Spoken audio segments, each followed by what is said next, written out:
It is said that there are 33 million gods in Hinduism.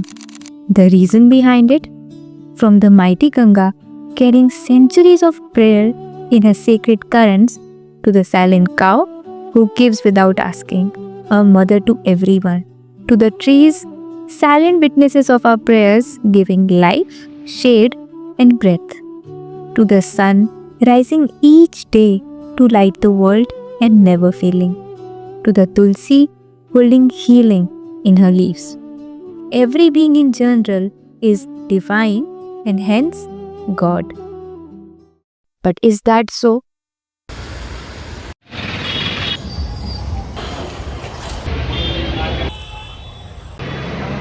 In the Gita, Lord Krishna says, "He who serves me, serve others." Yet while we worship him, we turn away from his own creation. We fold hands before Nandi and yet abandon the same sacred being when they no longer serve us. We call dogs family, but eat chicken and goats as if compassion can be chosen by species. Even the offerings placed before God end up in waste. We call milk sacred, but turn away from the calf who cries behind it. We sacrifice animal and offer them to God as if pain can bring peace. If God is love, where is love in this? The Gita does not ask for ritual, it asks for realization. What if every being we harmed was Krishna in disguise? What if God waits in the silence of a tied calf, in the fear of a goat, in the dog we stone? What if devotion means no longer looking away? What if he never stopped speaking? We just stopped listening. When was the last time you looked and truly saw? Saw the soul, not the skin. The being, not the body. The life, not the label. When was the last time we asked, is this really devotion? Because what we offer to God versus what He truly wishes from us. We humans often place ourselves at the top of the ecosystem. Yet the truth is, we are only a part of it. Unlike many other species, we have the ability to think, to empathize, and to raise our voices. That gift brings a responsibility to protect and care for all living beings. Because while this planet can thrive without us, we cannot survive without it. What if compassion is the highest form of prayer?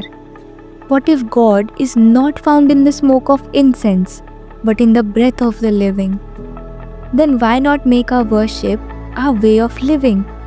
We can bow by protecting, we can offer by letting live, we can serve by giving safety.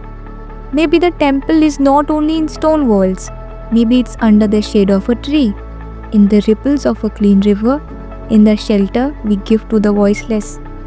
Every hand that frees, every act that saves, every choice that spares is an arti in motion. And in that moment, maybe and maybe we are closer to God than we have ever been. God was never lost. We just forgot to look. In the heart of the voiceless and in the breath of the Mother Earth. So let us serve, not only in temples, but in fields, in rivers, in every living heart. And perhaps, when we see God in all beings, He will see Himself in us.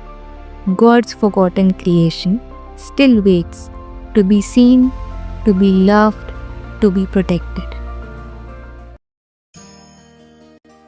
Lord Vishnu descended as Ram, as Krishna, not to dazzle us with divinity, but to walk among us, to show how to live with dharma. Yet we did the opposite. We carved idols, built temples, placed them so high on pedestal that we could no longer reach their lessons. We forgot they came as humans to teach humans the simplest art of all, how to be human.